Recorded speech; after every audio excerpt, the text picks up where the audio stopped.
Obrigada por sintonizar no podcast Assustadoramente. O caminho para o terror começa aqui, e não há como voltar atrás.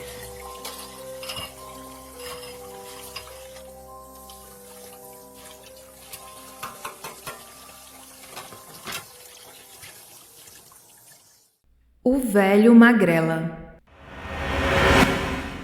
Ano passado, eu e meu marido fomos para Ilhabela passar uns dias na praia para comemorar nosso aniversário de namoro. Alugamos um lugar bem bonito pelo Airbnb. Tinha uma vista linda para o mar da varanda do quarto. Era uma casa bem gostosa. Eu não senti nada de estranho por lá. Passamos 2 noites tranquilas. Na terceira e última noite, eu estava exausta, porque paulistano, quando vai à praia, quer aproveitar tanto que passa o dia todo lá. Mas apesar de cansada, eu não conseguia dormir. Virava para um lado, virava para o outro e nada. O meu marido roncando por horas já e eu tentando dormir. Até que em uma hora eu consegui pegar no sono. Mas devia estar com a cabeça ligada ainda, porque eu não me sentia adormecendo. Só sei que em um momento eu virei de barriga para cima e vi uma mulher flutuando por cima de mim, com cabelos pretos esvoaçantes, um rosto todo retorcido, horrível, uma cara de ódio. Ela parecia sugar alguma coisa de mim. Eu gritei com todas as minhas forças e percebi que acordei em um pulo. Achei muito estranho porque não parecia que eu estava dormindo. Pensei ter tido uma paralisia do sono. O meu marido acordou com meu grito, me acalmou e voltou a dormir. E eu voltei à saga de tentar pegar no sono. Até que olhei para o lado do meu marido e ele mexia os ombros como quem estivesse rindo ou chorando, mas não emitia som. Eu perguntei: "Amor, você tá bem? Você tá rindo ou chorando?" E nada de resposta. Perguntei outra vez: "Você tá rindo ou chorando?" Nada. Até que peguei em seu ombro e me inclinei por cima dele para ver. E quando dei por mim, de costas era parecido com meu marido, mas a cara era de um velho com poucos dentes na boca, todo estranho, parecia em decomposição. Com meu susto eu gritei. O rosto sumiu e meu marido acordou. Fiquei tão assustada e ele me disse para não me preocupar porque poderia ser só um sonho. Então eu desisti de dormir. Meu marido ficou acordado comigo. Arrumamos as coisas para irmos embora ao amanhecer. Ele desceu para fazer o café e eu terminei de arrumar a mala. Quando olho no canto do quarto, vejo um senhor magrelo sem camisa, o mesmo rosto assustador que tinha visto no meu marido. Saí correndo assustada e o senhor desapareceu. Bom, aí fomos embora. Dias depois, eu tive o mesmo sonho com um senhor estranho se passando pelo meu marido. E mais uns meses depois, eu tive uma paralisia do sono e vi esse senhor entrar no meu quarto e se sentar na minha cama bem devagar. E quando ele se sentou, eu consegui me mexer e ele sumiu. Nessa terceira vez, fiquei muito irritada. Mandei ele ir embora de uma vez por todas. Recorri a uma amiga mãe de santo que jogou tarô para mim e disse que, de fato, eu estava sofrendo ataques espirituais. Foi uma época muito difícil na minha vida. Eu estava sofrendo de depressão por ter perdido um bebê. Aí não tinha muita vontade de fazer as coisas. Ela me explicou que, por estar doente e não me cuidar, eu baixei a energia e isso deu brecha para que espíritos ruins ficassem perto. Fizemos uns banhos e depois disso encontrei forças para buscar ajuda psicológica. Melhorei muito e nunca mais vi o tal senhor magrelo. Hoje, aprendi a reagir em sonho mesmo. Quando sonho algo estranho, eu fico brava e já acordo. Bom, e foi isso. Um abraço e muito sucesso no seu projeto, meu companheiro dos afazeres domésticos e das atividades físicas.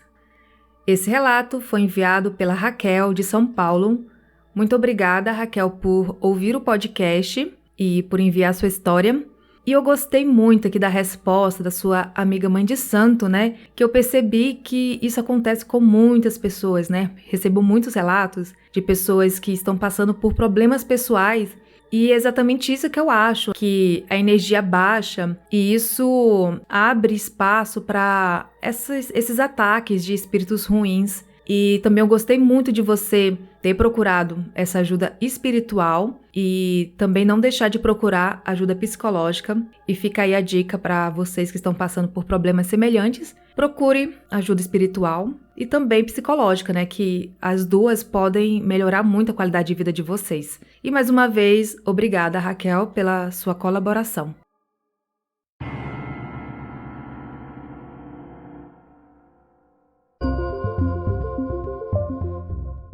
Quer ter acesso a relatos inéditos? Seja um apoiador do Assustadoramente na Aurelo. Além de apoiar o meu trabalho, você ainda terá acesso imediato a mais de 20 episódios. Baixe o aplicativo Aurelo e assine por apenas R$ 5,00 mensais. Caminhão assombrado. Sou caminhoneiro e viajo por todo o Brasil e em outros países também. Essa história aconteceu comigo quando eu estava indo levar uma carga para Recife. Eu estava passando por Caratinga, Minas Gerais, quando avistei uma mulher pedindo carona na beira da estrada. Parei, ela entrou no caminhão e falou que iria comigo até Governador Valadares. Até aqui tudo certo. Não, gente, a mulher não era um fantasma, como alguns devem estar pensando. Mas, a uma certa altura da viagem, essa mulher começou a se agitar dentro da cabine. Perguntei se estava tudo bem. Daí ela me perguntou se eu não estava vendo que junto com a gente na cabine tinha uma mulher e uma criança. Falei que não estava vendo nada, mas ela jurou que tinha. Fiquei meio cismado com essa história. Quando cheguei em Governador Valadares, ela desceu, mas antes de ir me falou que no caminhão tinha falecido uma mulher e seu filho pequeno.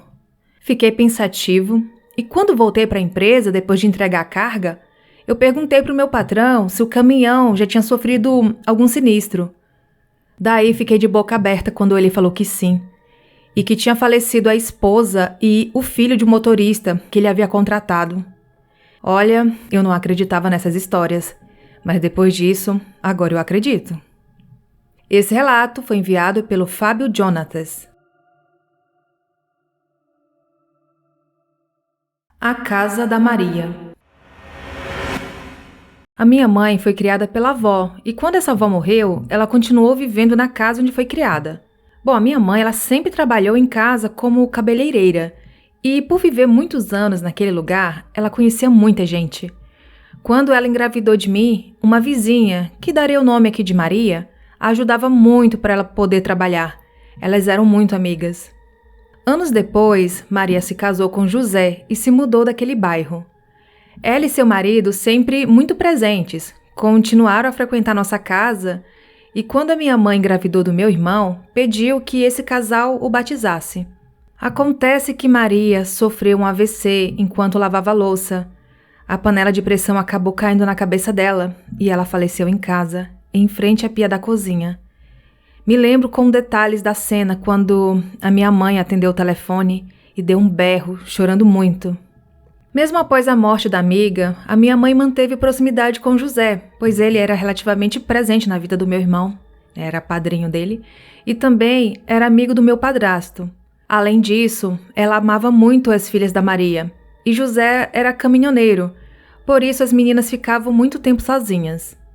Um ano após o falecimento de Maria, José já estava casado com outra mulher, coincidentemente muito parecida fisicamente com Maria, porém um pouco mais jovem. A minha mãe manteve contato ainda, principalmente pelas meninas, e meio que automaticamente a nova esposa também se tornou próxima da nossa família. Ela engravidou logo, e quando ainda estava no resguardo da bebê, engravidou novamente. Tudo isso morando ainda na casa que era de Maria, e dormindo na mesma cama que era do casal. Ok, né?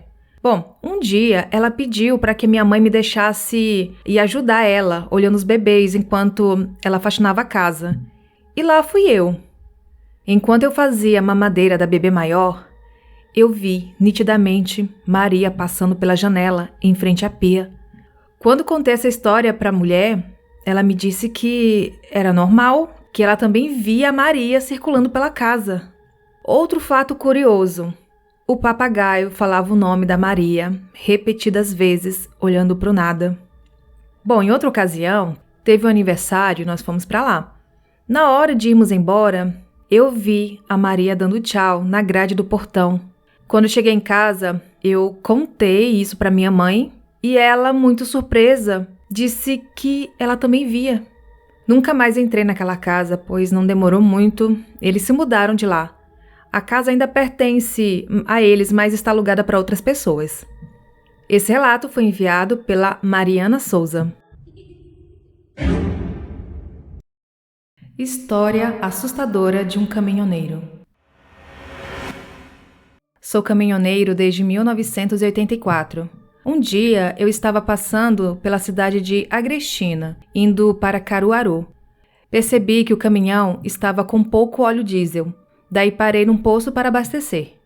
Enquanto o frentista abastecia, eu fui na conveniência e peguei uma latinha de Coca-Cola. Voltei, paguei o abastecimento e entrei no caminhão. Ao entrar, eu não percebi nada de anormal. Fui embora, era por volta das 8 horas da noite. Quando eu fui chegando próximo a uma subida em Riacho do Peixe, vi ao meu lado uma mulher. Ela usava roupas claras, tinha os cabelos pretos e compridos.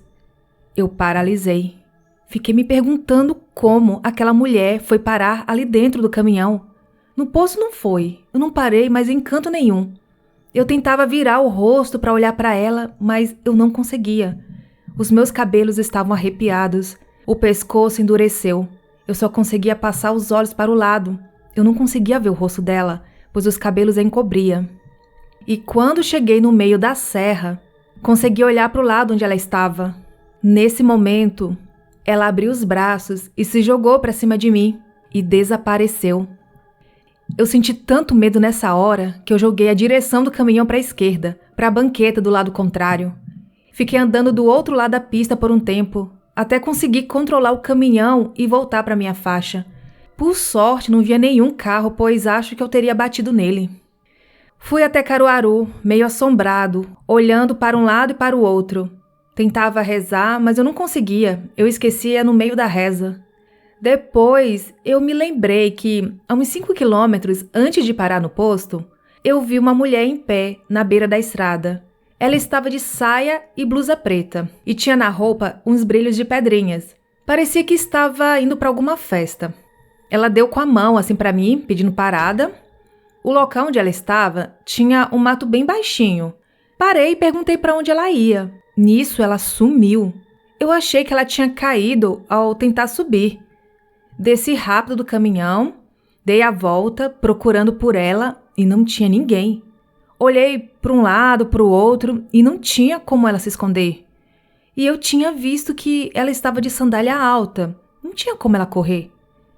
Na hora eu nem liguei, achei que ela tinha pedido carona e quando eu parei ela se escondeu. Pensei que deveria ser alguma louca, sei lá, fui embora. Foi quando parei para abastecer mais na frente. Até hoje eu passo por lá. Lembro disso que aconteceu comigo. Nesse local sempre acontecem acidentes com mortes. Tem uma curva no início da subida bem fechada e outra no final, que já morreram muitas pessoas nelas. O local é cheio de cruzes. Só para vocês saberem, eu não tinha bebido nada com álcool, também não uso drogas. Eu vi mesmo aquela mulher. Lembro-me até que ela estava sentada de pernas cruzadas, um braço cruzando a barriga e o outro levando a mão para os cabelos. Ela estava de cabeça baixa. Foi assim que eu a vi dentro do meu caminhão. Essa é a história do Geraldo José. Lembranças de um caminhoneiro.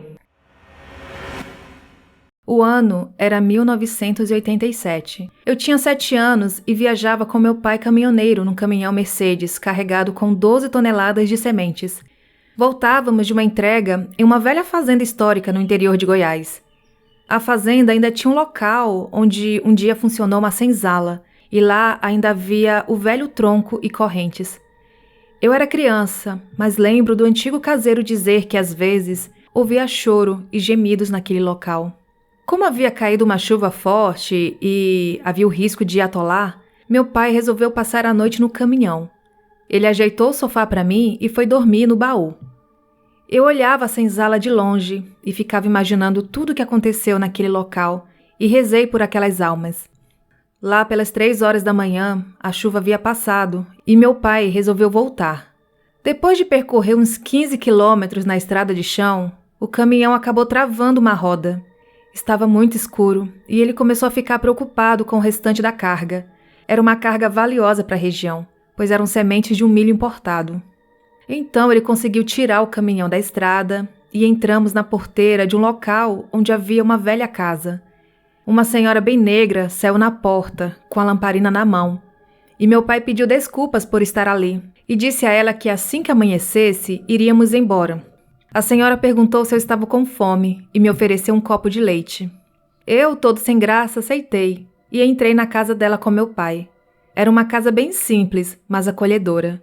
Móveis de madeira rústica e um fogão a lenha onde havia umas linguiças por cima defumando. A chuva voltou a cair e ela ofereceu para a gente passar a noite lá. Já eram umas 5 horas da manhã e dormi com meu pai numa rede. Lá pelas 7 horas, um raio de sol entrou pela janela e senti um forte cheiro de mofo. Meu pai deu um pulo da rede, me pegou no colo e saiu correndo comigo. A casa estava completamente abandonada. O fogão a lenha parecia não ter sido usado há uns 30 anos e a rede onde dormimos estava velha, suja e rasgada. A casa toda em volta, que parecia acolhedora, estava toda quebrada, com cara de abandonada há anos. Meu pai funcionou o caminhão e a roda não estava travada. Rezamos durante toda a estrada de terra e, após percorrer uns 10 quilômetros, a ponte por onde passaríamos havia sido levada pela forte chuva. De acordo com outro caminhoneiro que estava no local, a ponte havia caído naquela madrugada. Esse relato foi enviado pelo Ricardo Martins.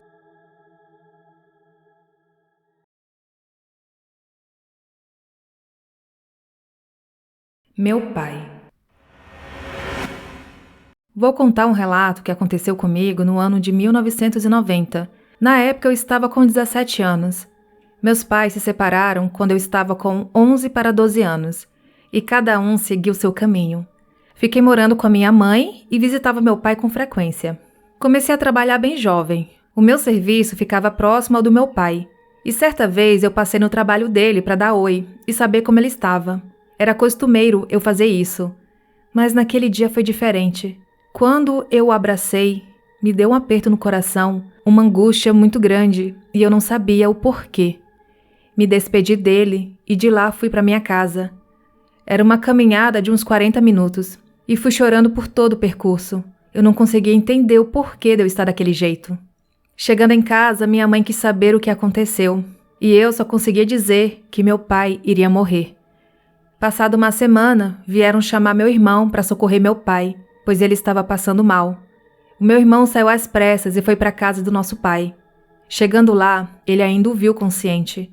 Colocou ele no carro e correu para o hospital. Nosso pai estava vomitando sangue e já chegou ao hospital em coma. Foi uma situação terrível. Meu pai ficou 5 dias na UTI e no último dia quase todos os familiares conseguiram entrar para visitá-lo, menos eu, que era menor de idade. Fui para casa muito triste. Queria muito ter visto meu pai e dizer o quanto eu o amava. Chegamos em casa no começo da noite. Comemos alguma coisa e fomos para a cama. Pela manhã, por volta das 7 horas, acordei com um barulho na cozinha, pois meu quarto ficava ao lado, como se tivesse alguém andando por lá. E, para minha surpresa, era meu pai. Ele veio até minha cama, se sentou ao meu lado e segurou as minhas mãos. Eu não conseguia entender como ele estava no hospital e, ao mesmo tempo, estava ali, ao meu lado. Sem saber muito o que falar, eu perguntei: Pai, o senhor aqui? E ele respondeu: Oi, filha. O pai só veio se despedir. Nessa hora eu comecei a dizer que não queria. E ele com muita calma falou: Me perdoe por qualquer coisa. O pai te ama. Agora eu tenho que ir. Foi soltando as minhas mãos e desapareceu. A minha mãe, vendo meu estado, perguntou o que tinha acontecido. E eu falei que meu pai tinha morrido. Enquanto estávamos conversando, o vizinho nos chamou dizendo que tinha uma ligação do hospital. E quando a minha mãe atendeu, informaram que era para ir até lá, levando os documentos, porque meu pai tinha acabado de falecer. E essa foi a minha história. Agradeço a oportunidade de compartilhar o relato do meu grande herói, pai Antônio Marcos. E essa foi a história da Silvana Alencar.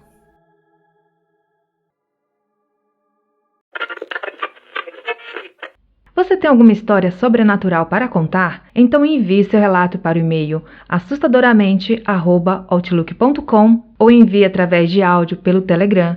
Siga as redes sociais do podcast. Os links estão na descrição do episódio.